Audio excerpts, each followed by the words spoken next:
지금 고린도전서를 1장부터 계속 강해를 해오고 있습니다. 그런데 우리가 알아야 될 것은 고린도전서에 보면 여러 가지 주제를 가지고 바울이 고린도 교회에 권면하거나 충고하거나 또는 시정할 것을 권고하는 그러한 내용들입니다. 전부 다 그것이. 그러니까 이 바울의 관심은 교회라고 하는 것, 교회에 그의 온 관심이 다 쏠려 있어요. 바울이 가장 관심을 가지는 것은 그리스도의 몸된 교회예요. 교회. 그것을 위해서 자기가 그렇게 유대인으로서 그리스도를 핍박하던 바울이 부활하신 예수님을 만나서 사도로 부르심을 입었고, 그것을 위해서 자기 목숨을 귀한 것으로 여기지 아니하고 지금 이 시간까지 지내오게 되었다. 수많은 시간과 노력을 들여서 어찌하든지 한 명의 사람에게라도 그것이 유대인이든 이방인이든 종이든 자유인이든 구분하지 않고 복음을 전해서 그리스도의 사람으로 만들도록 하는데 온 관심이 집중되어 있어요. 바울이 교회를 얼마나 깊이 생각하고 얼마나 사랑하는지, 교회가 무엇인지, 교회가 무엇을 해야 하는지를 누구보다도 잘 알고 있던 사람이 사도 바울이었다, 그렇게 생각을 합니다. 그것은 뭐 누구도 부인할 수 없는 사실이에요. 그래서 이 고린도 교회를 보게 되면은 다른 교회들도 역시 마찬가지예요. 뭐 고린도 교회만 그렇게 문제가 많았고, 그러면 그 당시에 1세기에 있던 다른 초대 교회들은 문제가 없었느냐? 그렇진 않아요. 다 똑같았어요. 다만 고린도 교회를 지금 표본으로 삼아서 이야기를 하니까 그렇지, 다른 교회도 약간의 차이는 있을지 몰라도 다 문제가 있었다. 다 문제가 있었어요. 그럴 수밖에 없는 게, 사도 바울이 가서 교회를 세웁니다. 그러면 거기서 계속 지금처럼 한 사람이 교회를 맡아서 끝까지 목회를 하면 시간이 흐름에 따라서 그 목사의 성경관이나 신학이 그대로 전달이 되는데, 조금 1년이나 1년 반, 고린도 교회 같은 경우에는 1년 반 정도 그렇게 가르치다가 또 다른 곳에 가서 교회를 또 새로 개척하기 위해서 떠나고, 그 교회는 다른 사람에게 맡겨놓고, 이러다 보니까 처음에 바울에게 복음을 듣고 배울 때는 열심히 배우던 사람들이 목회자가 바뀌게 되면 또 그 목회자에 따라서 변하는 것도 있고, 또 아무래도 시들해지고, 그러는 가운데 또 유대주의자들이 가만히 들어와서 그들에게 먼저 너희를 가르쳤던 사도 바울은 그건 정식 사도가 아니다. 그 사람은 예수님이 이 지상에서 사역을 할 때는 예수님을 알지도 못했던 사람이다. 그 사실이잖아요. 원래 사도라는 것은 예수님이 3년 동안 지상 사역을 할 때 예수님으로부터 부르심을 받고, 마태복음 10장에 있는 대로 예수님에게 안수를 받고, 예수님과 함께 동거동락을 하면서 예수님을 따라다니며 예수님 말씀도 듣고 배우고 예수님이 행하는 것도 보고, 그렇게 했던, 그리고 예수님이 십자가에 죽으실 때 그것을 목격한 증인이고, 예수님이 3일 만에 부활한 것도 그들은 보았고, 예수님께서 40여일간 이 땅에 계시다가 성천하실 때도 그것을 지켜본 사람들이다. 그것이 사도인데, 바울은 그때까지만 해도 전혀 예수님을 알지도 못했을 뿐만 아니라 예수에 대해서 앞장서서 핍박했던 사람이다. 뭐 그대로 사실대로 이야기를 하잖아요. 사도가 아니야. 근데 그가 가르친 것이 그게 진리이겠느냐? 그러니까 사도 바울의 사도성을 부인하는 것은 그의 가르침을 부인하는 거예요. 그가 가르치는 것이 진리이겠느냐, 그 말이에요. 그렇지 않다. 진리가 아니다. 우리는 예루살렘에서 정식으로 파견받은 정식 사도 내지는 사도에게 파송을 받은 그들이 인정해 주는 사람들이다. 선생들이다. 교사다. 우리가 가르치는 것이 더 진리다. 이렇게 해서 예수를 믿어야 구원을 받는다고 너희가 배웠지만 사실은 그게 아니고 예수를 믿는 것도 좋지만 율법도 지켜야 된다.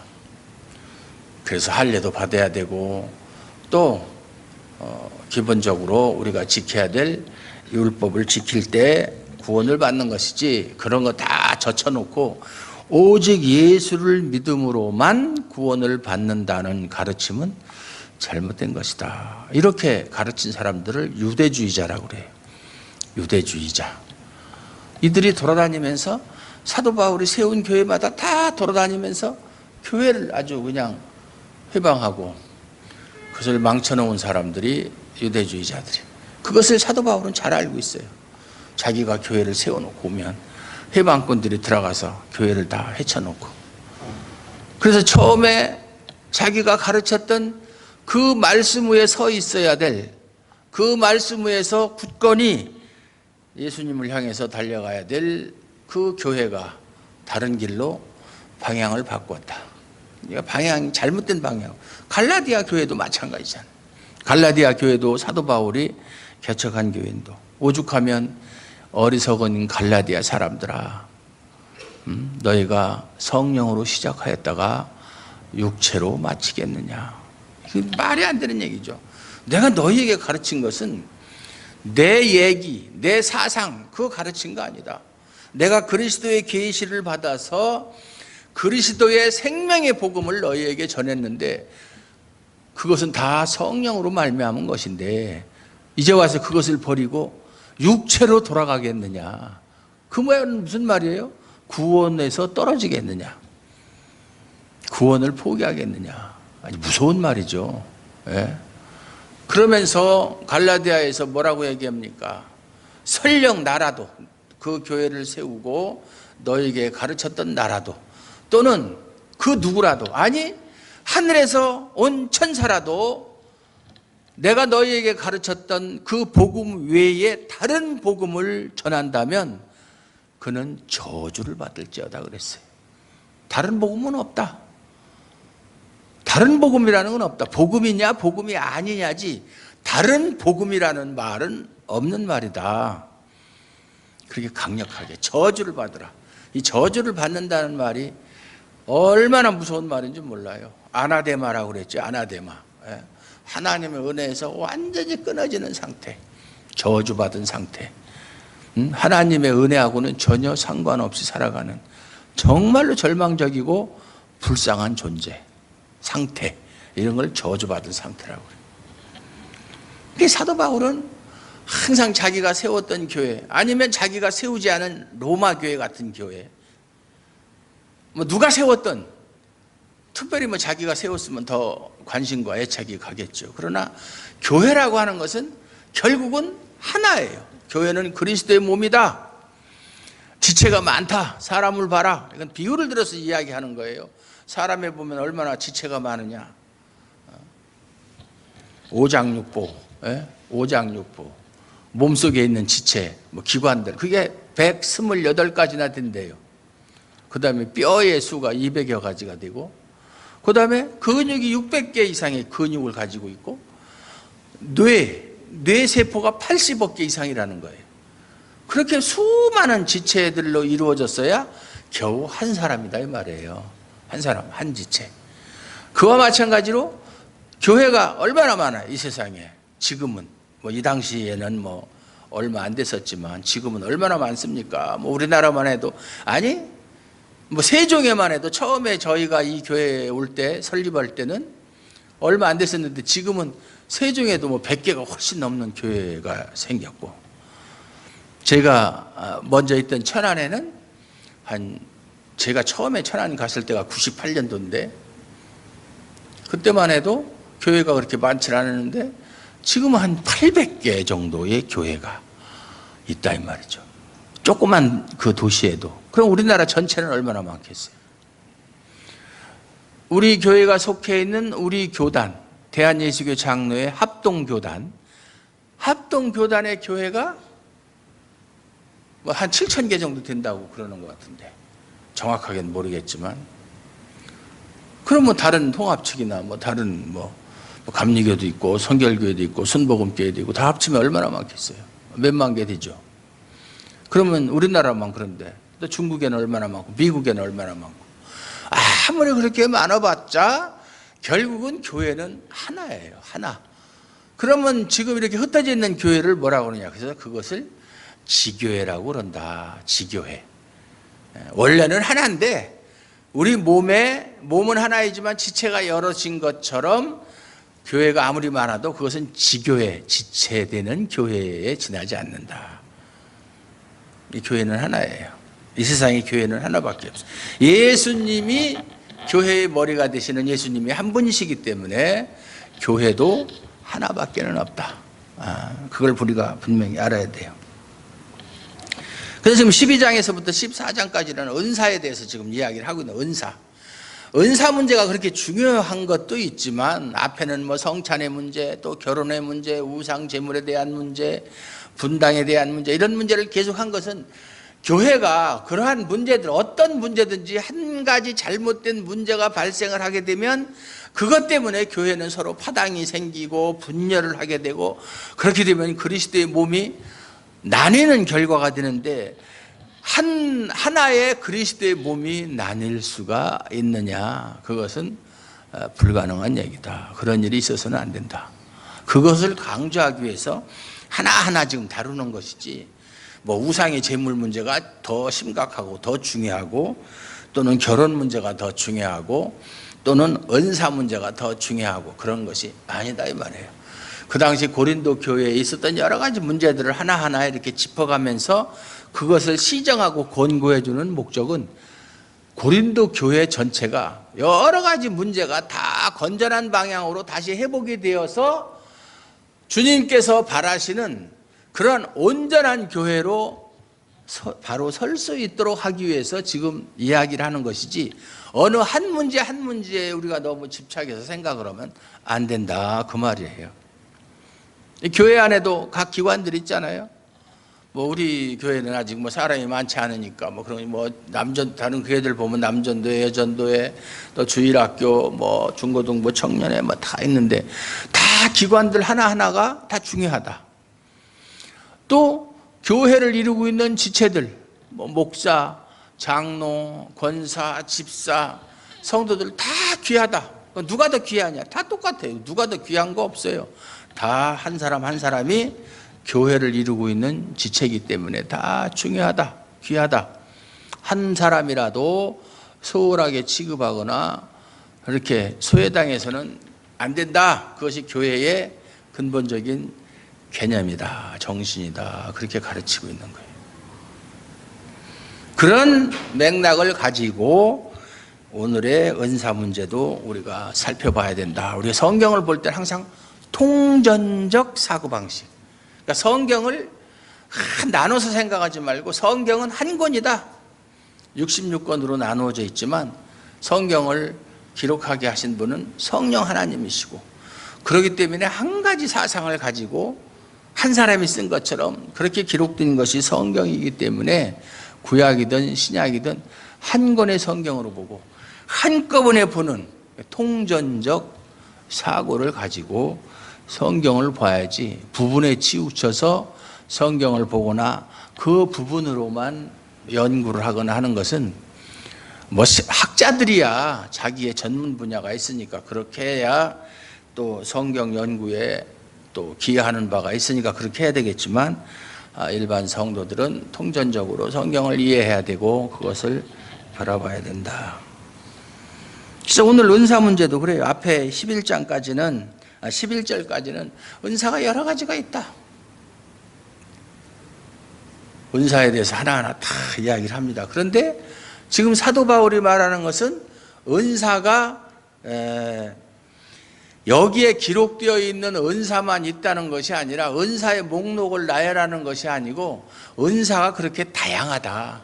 교회 안에는 지금 사도 바울이 이야기한 것, 여기서 이야기한 것, 로마서에서 이야기한 것, 뭐 에베소서에 이야기한 것 이런 것 위에도 많은 은사가 있다. 근데 그걸 일일이 다 열거하지 않은 것은 은사에 대한 은사 하나하나에 대해서 이야기하는 것이 중요한 것이 아니라 은사의 다양성. 교회 안에는 이렇게 많은 은사가 하나 성령님께서 주셨다. 그 다양성에 대해서 이야기하고 있는 거예요. 우리가 그걸 이해해야 되는 거예요. 그렇기 때문에 어떤 은사, 이거 나오면 이 은사가 무엇이지? 나도 그 은사를 받고 싶다. 이렇게 하지 말라는 거예요. 특별히 우리가 12장에서 14장까지를 보면 지금 고린도 교회에는 그 많은 은사가 있었지만 그 중에서 특별히 고린도 교회 성도들이 자랑한 것이 뭐냐면 방언의 은사예요. 왜냐하면 다른 은사들은 그 사람이 그 은사를 받았는지 안 받았는지 여기 나타나 있는 은사 몇 가지를 제외하고는 다른 은사들은 알 수가 없어요. 조용히 남모르게 다른 사람을 섬기거나 다른 사람을 도와주거나 숨어서 일하는 그런 은사는 그 은사가 비록 귀하고 그것도 다 성령 하나님께서 주신 은사지만 남들이 잘 몰라요. 겉으로 드러나질 않기 때문에. 그런데 이 방언이라든가 병 고치는 거라든가 이런 것은 남들이 다 알 수 있어요. 그러니까 그걸 받은 사람은 그걸 자랑을 하고 그걸 받지 못한 사람은 방언도 못하냐. 옛날에 제가 젊었을 때 기도원에 가면 저 하늘산 기도원이라고 이천성 목사님이 원장으로 있었는데 거기 가면은 여기 오면은 개도 방언을 한다 그러면서 방언을 못하는 사람은 그럼 개만 또 못하다는 얘기지 그러면. 예? 근데 그게 순 엉터리 방언이라 지금 생각해 보면 그렇게 한때가 있었어요. 방언 열풍이 들어가지고 전 방언이란 말을 어려서부터 들었어요. 왜냐하면 우리 고모님이 아주 열심히 교회를 다녔는데 제가 열 몇 살 먹었을 때 고모님 댁에를 놀러 갔는데 저보고 교회를 가자고 그러는 거예요. 저는 교회를 가본 적이 없죠. 그래서 고모님이 우리 아버지의 제일 큰 누님이거든요. 그래서 우리 아버지는 막내고 그래서 이제 따라갔어요. 성결교회에 있었는데 갔더니 예배를 드리는데 말라라라라라 막 이러고 그런 소리가 막 들리는데 이게 뭐야? 나중에 교회 갔다 와서 고모 아까 사람들이 막 이상한 소리 내는 게 뭐니? 그게 방언이라는 거다. 방언. 그래서 그때 방언이라는 말을 처음 들었어요. 그래서 제 인상이 그 방언에 대한 인상을 좋은 인상을 가지고 있었겠어요. 처음 교회 나갔는데 이상한 소리를 듣고 그러니까 방언 그러면 그건 이상한 거야, 잘못된 거야, 이런 생각이 딱 박혀 있었죠. 그러다 잊고 지내다가 이제 교회를 나가게 되고 정식으로 또 신학을 하게 되고 지금까지 왔는데 고린도 교회가 그랬다 이 말이죠. 이제 방언 은사를 최고로 여겼다. 그런데 사실 따지고 보면 은사가 다 성령 하나님께서 주셔서 다 중요하지만 은사를 주신 목적이 지난 시간에 이야기한 것처럼 교회를 세우기 위해서 필요하기 때문에 주신 거란 말이에요. 개인의 유익이나 개인의 자랑거리로 여기라고 은사를 주신 일은 없어요. 교회를 위해서. 그리고 다른 사람을 신앙을 세워주기 위해서, 돕기 위해서. 그래서 결국은 교회가 성장할 수 있도록 유익을 끼치기 위해서 은사를 주셨는데 그 사실을 알지 못하고 자기 은사를 받은 사람들이 그걸 가지고 나는 너보다 더 기도를 많이 했기 때문에, 나는 너보다 뭘 더 열심히 했기 때문에 이런 은사를 받았다 이렇게 생각을 하고 자랑하고 남을 업신여기고 그런 현상들이 두드러졌었다. 근데 은사라고 하는 것은 열심히 한다고 해서 주는 게 아니고 성령님께서 주시고 싶은 사람에게 주시는 거예요. 성령 마음대로. 그걸 달라고 한다고 해서 주는 것도 아니고, 나 필요 없어요. 은사 필요 없어요. 나 그런 거 받으면 귀찮으니까 나는 은사 필요 없어요. 한다고 해서 안 주시는 것도 아니고, 그 은사에 대해서 바른 생각을 가지고 있어야 돼요. 예수를 믿고 성령으로 거듭난 사람은 다 은사가 있어요. 근데 자기 은사가 뭔지도 모르는 사람들이 있어요. 은사 있어요. 하나님께서 성령님을 통해서 반드시 은사를 주셨어요. 그런데 그걸 알지 못하고 특별한 그 초월적인 은사, 그것만이 최고인 것으로 알고 지금도 마찬가지예요. 그것을 자랑을 하고 지금도 목사님들 다 모아놓고 딱 방언 그걸 중요하다고 생각하는 사람 그러면 손드는 사람이 뭐 얼마가 될런지 50% 정도 그 이상 방언 필요 없다고 생각하는 사람 그것도 한 50% 정도 서로가 나눠져 있어요. 지금 한국 교회의 그 실정이 그래요. 네. 그런데 제가 객관적인 입장에서 이렇게 살펴보면 방언이 현재 한국교회에서 행해지는 방언은 엉터리 방언이다라고 주장하는 사람들이 더 지적인 능력이 뛰어나다고 생각해요. 성경을 보는 눈이 더 수준이 높다라고 생각을 해요. 제가 개인적으로 볼 때. 사실이 그렇고요. 지금 고린도 교회에서 하는 방언은 원래 방언은 사도행전 2장 4절에 보면 뒤에 뭐 방언에 대해서 자세히 나오니까 그때 가면 더 자세히 말씀드리겠지만 외국어예요. 그래서 각종 방언 말함을 그래서 방언의 종류가 많다는 얘기예요. 왜? 외국어니까. 외국어는 여러 가지가 있잖아요. 그래서 많다는 거예요. 각종 방언이라고 그랬어요. 그래서 원어 성경에 보면 이상한 소리 하는 방언은 단수로 썼고 글로세 그리고 외국어를 말하는 방언은 글로사이스 방언들 외국어라는 얘기죠. 복수를 썼어요. 그렇게 표시를 해놨어요. 바울이. 그래서 원문 성경에 단수로 되어 있으면 그건 아니에요. 복수로 된 것만이 진짜 방언이에요. 지금도 외국어 방언이 전혀 없다라고는 얘기할 수 없어요. 그래서 외국어 방언이라는 게 뭐냐면 전혀 그 나라 언어를 배운 사실이 없는데 배워서는 건 방언이 아니에요. 뭐 제가 중국에 대학교 가서 중국어를 배워가지고 중국어를 할 줄 안다. 그건 방언이 아니죠. 그건 배워가지고 하는 거니까 방언이 아니고 중국어는 하나도 모르는데 배운 적도 없고 할 줄도 모르는 사람이 정말 성령님께서 은사를 받아서 중국어로 이야기를 한다? 그러면 그거는 이제 방언인데 실제로 뭐 우리나라에서는 제가 못 봤는데 외국에 나가서는 제가 보았어요. 전혀 배우지 않은 언어를 하는 사람을 봤어요. 그러니까 전혀 없다라고는 할 수가 없는데 문제는 고린도 교회에서는 하던 이 방언은 외국어가 아니었었다. 그래서 지금 사람들이 또 나눠져 있다고 그랬죠. 방언. 현재 한국교회에서는 방언은 엉터리다. 아니다. 성경이 있다. 이렇게 주장하는 사람들 중에 성경이 있다라고 주장하는 사람들은 고린도 교회에서 하던 방언이 바로 지금 우리가 하는 방언이다. 이렇게 주장을 하는 거예요. 그럼 이쪽에서 하는 사람들은 야 방언이라는 게 외국어인데 그게 외국어냐? 랄랄랄라 하는 게 그게 외국어냐? 그리고 방언을 연습시키는 기도원 같은 데 가면 할렐루야 할렐루야 할렐루야 하는 건데 그게 무슨 외국어냐?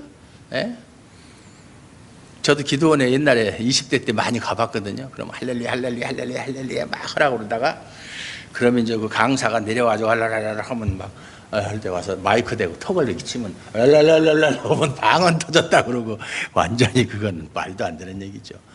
방언이 은사인데 은사를 누가 뭐 목사가 은사를 줄 수 있어요? 목사가 하나님이에요? 성령님이에요? 그 말도 안 되는 거야. 그건 하나님을 모독하는 소리예요. 정말 하나님께 큰 벌 받을 소리예요.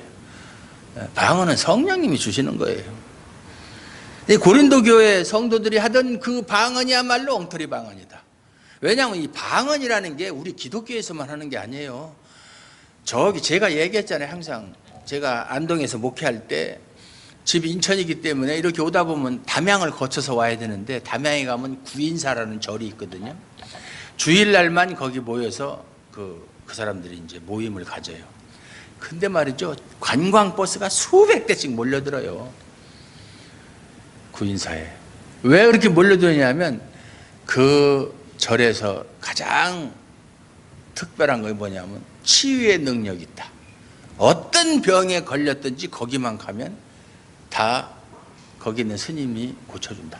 그렇게 소문이 나가지고 막 얼마나 많은 사람이 가고 얼마나 많은 사람이 시주를 하는지 우리말로 하면 헌금을 하는지 그 지역의 은행은 일요일 날도 놀지를 않아요. 문을 안 닫고 그 구인사 때문에 은행원들이 와서 트럭을 끌고 와서 다 끝나고 가면 들어온 시주 계산해서 장부 정리하고 트럭에다 싣고 호송원이 와서 돈을 가지고 가는 정도예요.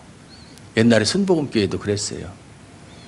제가 순복음교회에 대해서는 잘 알죠. 그 지역을 관할하는 경찰서에 있었으니까. 근데 고린도 교회의 방언이 고린도 교회만 있는 그런 방언이 아니고 그 당시에 이교도들 간에도 방언이 많이 있었다. 지금도 마찬가지. 아까도 얘기했지만 그 구인사에 가서 저도 한번 가봤거든요.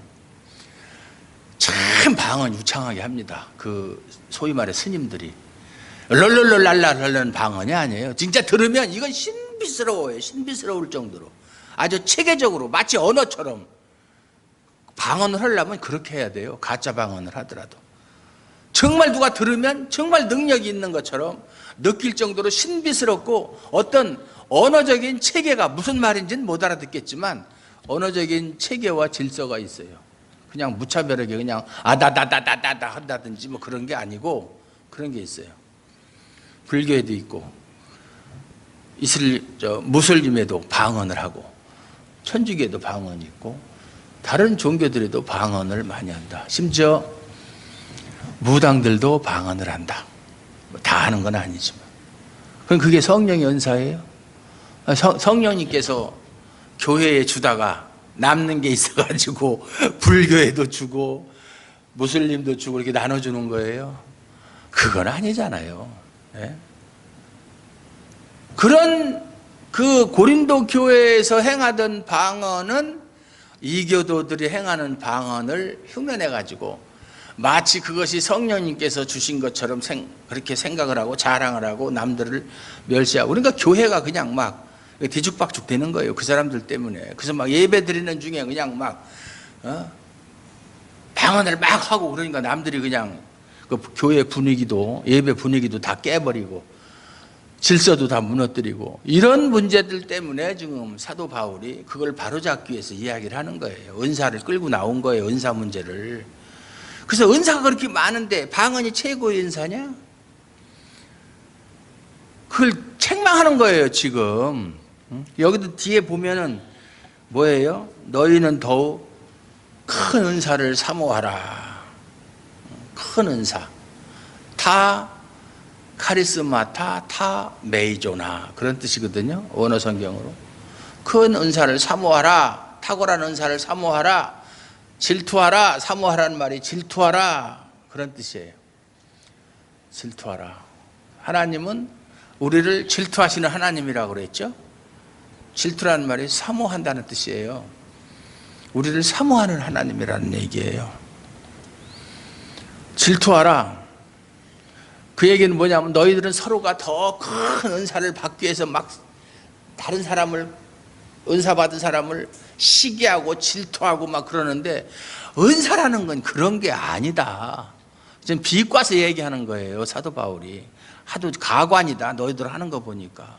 예? 마치 방언을 말하는 사람이 무슨 특별한 능력이나 있는 것처럼 또는 뭐 병 고치는 것. 병 고치는 거야. 뭐 당연히 그건 은사죠. 당연히 은사.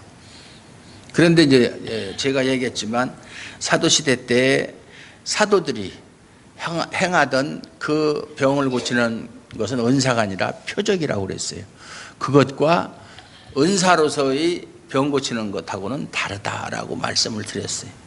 어떤 그런 눈에 보이는 은사, 능력을 행하는 거, 병 고치는 거, 방언하는 거, 방언 통역하는 거 이런 것만을 가지고 우쭐거리고 그랬다. 그러니까 그런 것이 아니다. 은사에 대해서 내가 잘못 알고 있다. 따지고 보면 방언 은사가 제일 하급 은사다. 항상 뒤에 나오잖아요, 은사가. 또 성경에 뒤에 나오지만 깨달은 마음으로 5마디 말을 하는 것이 1만 마디 방언을 하는 것보다 낫다. 그렇게 얘기하잖아요.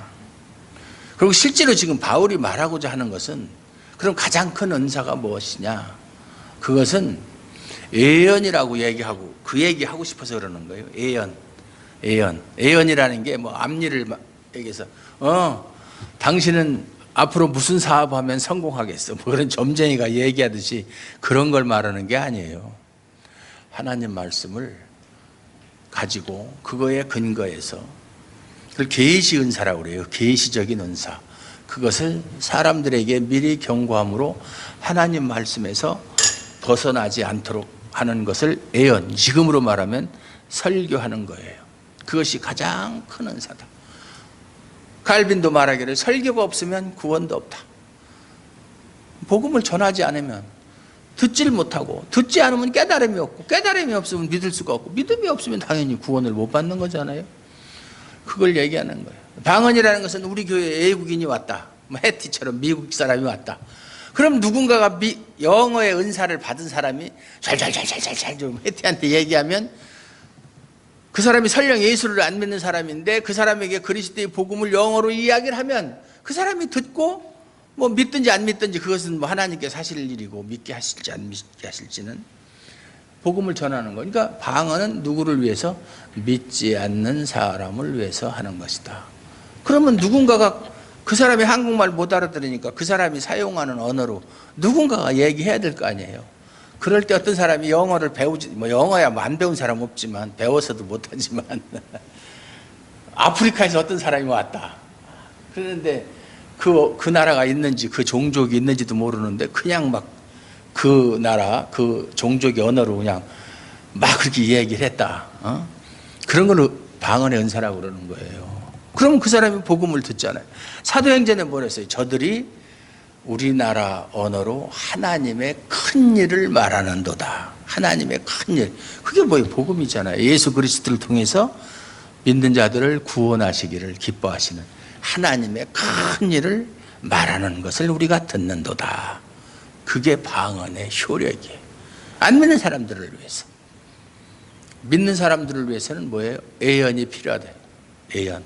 계속 하나님 말씀을 전함으로 인해서 그 말씀을 듣고 그들의 신앙의 덕을 세워나가더라.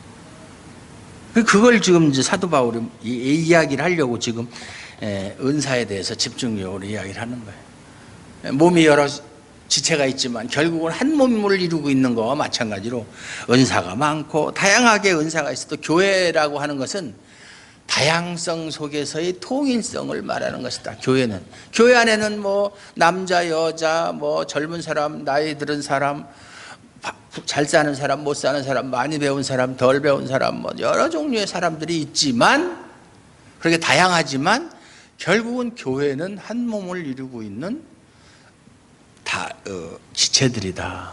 이게 다 중요하다. 예. 그래서 한 지체가 고통을 받으면 온 몸이 다 고통을 받는 거 아니냐. 그런 공동체의식, 실질적으로 교회라고 하는 것은 예수 그리스도를 머리로 하고 거기에 붙어있는 지체들처럼 영적으로 연합된 공동체다. 유기체적인 공동체가 교회다. 그러니까 교회를 너무 쉽게 생각해요, 요즘 사람들이. 뭐 교회 뭐 그까짓 거 뭐 다니다가 뭐 이게 안 다니면 교회가 뭐 하나둘이야. 뭐 세종에도 뭐 수백 개가 있는데 다른 교회 가면 되지. 거기 가서도 마음에 안 들면 또 다른 데요. 그렇게 그 교회를 그렇게 생각하면 안 되는 거예요. 교회라는 건 그런 게 아니에요. 제가 얘기하지만 어느 교회에 나갔다가 그 사람이 잘못해서 그 교회에서요. 요즘에는 또 교회에서 징계하는 교회도 없어요. 우리 교회는 징계를 철저히 해요. 저는 아주 잘못하는 거 있으면 반드시 징계를 해요. 제가 여러분에게 그러잖아요. 나도 잘못하는 거 있으면 여러분들이 쫓아내든지 마음대로 하라고 하잖아요. 근데 왜 여러분들 잘못하는 걸 내가 가만히 보고 있겠어요? 더하지 나는. 징계를 하면 징계하든지 말든지 마음대로 해. 다른 교회 가면 되지. 천만의 말씀이요. 다른 데 가봐야 소용이 없어요. 이미 그는 교회에서 떨어진 자예요. 하나님이 보실 때는 이미 지체에서 떨어져 나간 거예요. 나무로 말하면 이미 줄기에서 떨어져 나간 가지예요. 그건 죽는 거예요. 말라서. 생명이 없어요. 은혜가 떨어진 거예요. 그걸 몰라요, 사람들이. 그래서 교회를 옮길 때는 반드시 목사님한테 이야기하고 정상적인 절차를 밟아서 옮겨야 돼요. 우리가 딴 곳으로 가면 전출입 신고하잖아요. 교회도 그렇게 하는 거예요. 이명증서를 받아가지고 교회의 주민등록증. 세상으로 말하면 그게 있어요. 교회에도 이명증서를 써줘요. 이 사람은 우리 교회에서 집사직을 행하던 자인데 어느 데로 이사가서 어느 교회로 가는데 그 교회에서 신앙지도를 잘 해주시기 바랍니다. 목사가 도장 꽝 찍어주면 그걸 가지고 새로 나가는 교회에 가서 목사님 저 어느 교회 다니는 일로 왔습니다. 그러면 그걸 다시 이쪽으로 등록 가고 그렇게 장부에다 올리고 이어서 신앙생활 하는 거예요. 그게 원칙이에요. 근데 그게 없어진 지가 너무 오래됐어요. 한국교회가. 교회가 설립된 지가 이제 130년 됐는데 초창기 때는 그랬어요. 지금 언제부터인가 없어져 버렸어요. 그래서 교회에서 누가 잘못해도 징계를 안 해요. 왜냐하면 그 사람 나가면 아유 저 사람 나가면 저 사람 돈이 많은 사람인데 저 사람이 한 달에 얼마씩 헌금하는데 저 사람이 나가면 교회의 재정이, 그건 인간적인 생각이죠. 인간적인 생각이에요. 잘못하면 징계를 해야 되고 그 사람이 나가든지 말든지 그거야 그 사람이 알아서 할 일이고, 회개하고 다시 하나님 앞에 정말로 진실로 회개를 하고 하나님과 해결을 하고 그런 다음에 그 모습을 보여서 다시 해벌을 용서함을 받고 다시 그 교회에서 신앙생활을 계속하도록 하는 목적으로 징계를 하는 거예요. 그 징계가 없는 교회는 사실 교회가 아니에요. 제가 안동에 있을 때요, 집사인데 여자 집사인데 시어머니가 아파서 누워있는데 밥도 잘 안 해주는 거야. 그래서 밥 해달라고 배고파 그러고 말도 잘 못해. 이제 벌써 돌아가셨지. 막 그러면 시끄러! 이제 밥 달라고 한다고. 시끄럽다고 소리 질러. 그래서 부모에게 불효한다고 그 집사를 징계를 했어요. 당신 교회 나오지 마. 교회 나올 자격이 없어. 부모에게 불효하는 사람이 무슨 교회를 나오느냐. 6개월 동안 나오지 말아라. 그래서 징계를 했어요. 그 사람들은 깜짝 놀랐죠. 그런 거 들어보지도 못했는데. 잘못하면 뭐 정말 죄가 중하면 죄명 출교, 너는 이제부터 그리스도인이 아니다라고 딱 그렇게 했어요. 해봤다고요. 정신 차리세요. 말로만 공갈치는 거 아니에요. 장로님한테 물어보세요. 제가 하나 안 하나. 국물도 없어요.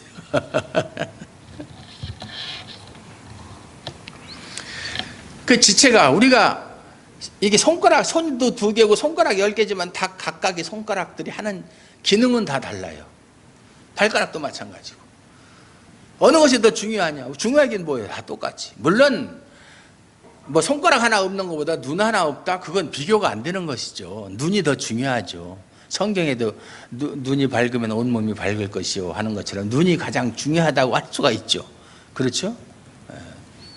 너 눈 하나 없어지는 게 좋으냐, 손 한쪽이 없어지는 게 좋으냐 이렇게 물어보면 대부분 사람들이 난 눈은 그대로 갖고 있고 손이 없는 게 낫겠다 이렇게 뭐 사람마다 약간의 뭐 견해 차이가 있을지 모르지만 눈을 가장 중요하게 여기는, 그것이 일반적인 사람의 생각이잖아요.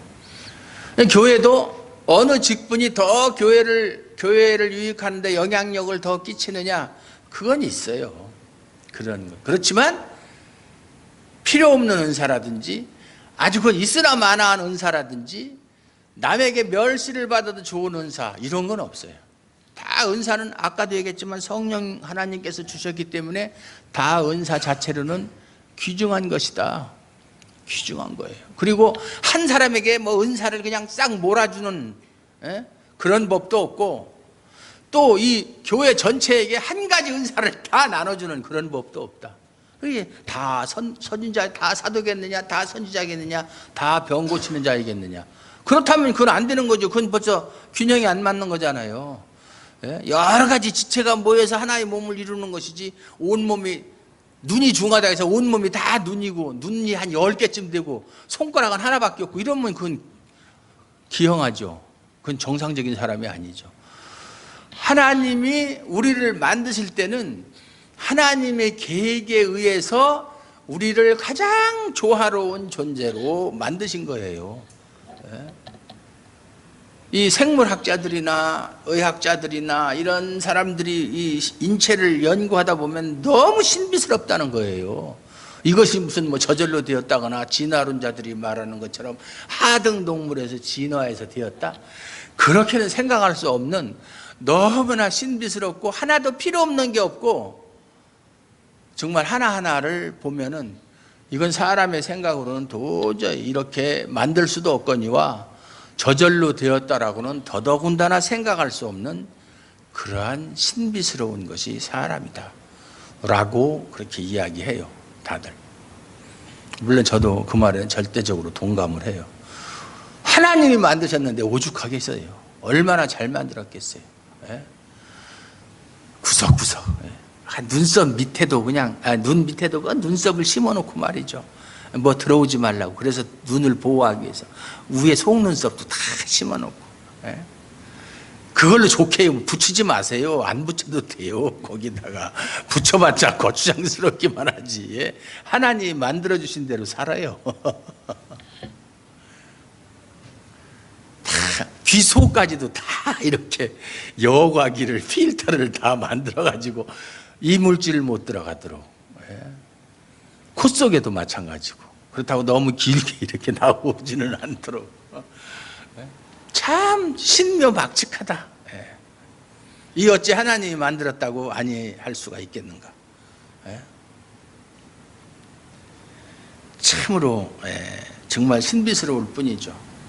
그런데 그 수많은 지체들이 다 자기가 할 일이 따로 있고 그런 것들이 하나의 온전한 사람을 만들듯이 교회가 지금 사도 바울은 인간의 신체에 대해서 지금 논하는 게 아니라 그것은 하나의 그림 언어라고 얘기했죠. 교회를 설명하기 위해서 비유를 든 것이지 교회가 그런 거라는 거예요. 성도 한 사람 한 사람이 몸의 한 지체에 속한다. 다 지체다. 여러분은 몸에 어디에 속하겠어요? 어딘가는 속하겠죠. 뭐 손가락에 속하든 아니면 보이지 않는 속의 내장에 속하든. 나는 콩팥에 속할 수도 있고 염통에 심장에 심장이 제일 중요하지. 심장이 멈추면 그냥 죽어버리니까. 눈이 아무리 아름답고 신체가 건강해도 심장이 멈춰버리면 끝나잖아요. 심장일 수도 있고 다 그런 기능들을 가지고 있다. 그러니까 나는 있어도 그만 없어도 그만인 존재야. 그렇게 생각하지 말라 이 말이에요. 하나님이 여러분이 교회의 회원으로 심어놓으셨을 때는 다 한 사람 한 사람이 교회를 위해서 필요하니까 세워놓으셨고 또 그들을 통해서 교회를 이루어가고 있는 거예요. 온전한 교회를. 그 중에 내가 한 몫을 담당하고 있다라는 것을 항상 생각하고 있어야 된다. 교회에 대해서 무엇인지를 알고 교회에 속한 내가 무엇을 해야 할지를 알아야 되는 거예요. 아니면 주일날 가서 예배 드리면 됐지. 그러면서 땡 하고 나서는 이제 그 다음 주일날 또 이제 이렇게 가서 예배. 그렇게 하는 게 신앙생활이 아니라고 그랬잖아요. 예? 여러분은 어디를 가든지 교회의 지체라는 사실을 망각하면 안 돼요. 하나님이 주신 귀한 직분이다.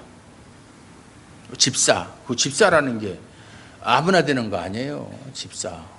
옛날에 지미 카터 대통령 우리나라에 왔을 때 내가 그분 측근 경호를 했는데 그때만 해도 영어를 좀 했죠. 제가 그 경호원들하고 같이 이야기를 하는데 그분이 그랬어요. 나는 주일학교 교사를 하고 있다가 대통령이 됐는데 주일학교 교사를 계속할래? 대통령을 계속할래? 그러면 난 주일학교 교사 하겠다. 난 대통령보다 주일학교 교사가 훨씬 더 중요하다고 생각한다. 미국 대통령인데도. 그리고 그 양반이 와가지고 박 대통령을 만나가지고 맨 먼저 한 얘기가 정상들이 만나면 뭐 건강이 어떠냐 뭐 이런 뭐 이례적인 얘기 하잖아요. 제일 먼저 한 얘기가 뭔지 아세요? 당신 예수 믿으시오. 예수 안 믿는 거 안다 이 말이죠. 알죠 당연히. 내가 방문하는 국가의 그 대통령이 종교를 어떤 종교를 갖고 있는지 다 알죠. 다 그런 건 정보는. 만나서 첫 마디가 예수 믿으십시오. 그 소리부터 했어요. 그렇게 해야 되는 거예요. 대통령은 잠깐 그 양반은 대통령으로 있을 때는 별 인기가 없었어요. 대통령 그만두고 나서 인기가 이렇게 있고 이북에도 몇 번씩 왔다가 김일성하고 만나고 김일성이가 조금만 더 살았더라면 남북관계가 어떻게 변했을지 몰라요. 근데 이 하나님의 어떤 뜻이 있는지 김일성이를 일찍 불러들임으로 인해서 지금까지 이렇게 꼬이고 또 꼬이고 5차 핵실험까지 하는 단계까지 이르렀는데 대통령이 됐든 무엇이 됐든 그거보다 더 중요한 것이 교회 집사가 더 중요하다는 거예요. 그 양반도 집사거든요. 예? 주일학교 교사. 대통령보다 더 귀한 직분이라니까요. 예. 그런 자부심이 있어야죠. 자존감이 있어야 되죠. 예. 어디 가서 당신 뭐 하는 사람이야? 나 주하람교회 집사야.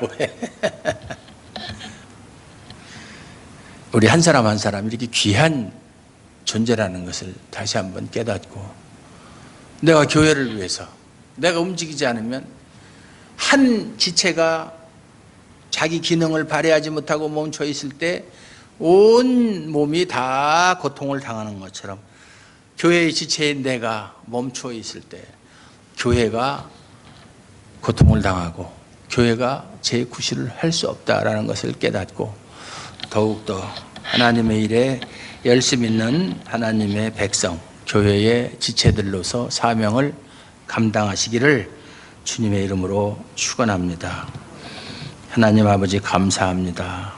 우리로 하여금 우리의 사명을 다시 한번 일깨워 줄 수 있도록 하나님 도와주시고 우리가 교회를 이루고 있는 지체로서 어떻게 행해야 할지 어떠한 마음으로 살아야 할지를 다시 한번 깨닫게 해주셔서 감사를 드립니다. 우리 교회의 지체들이 자신의 존재를 깊이 깨닫고 더욱더 그 자신에 처해져 있는 그 일에 최선을 다하는 그러한 성도들 되게 하여 주시옵소서. 예수님 이름으로 감사드리옵고 기도하옵나이다. 아멘.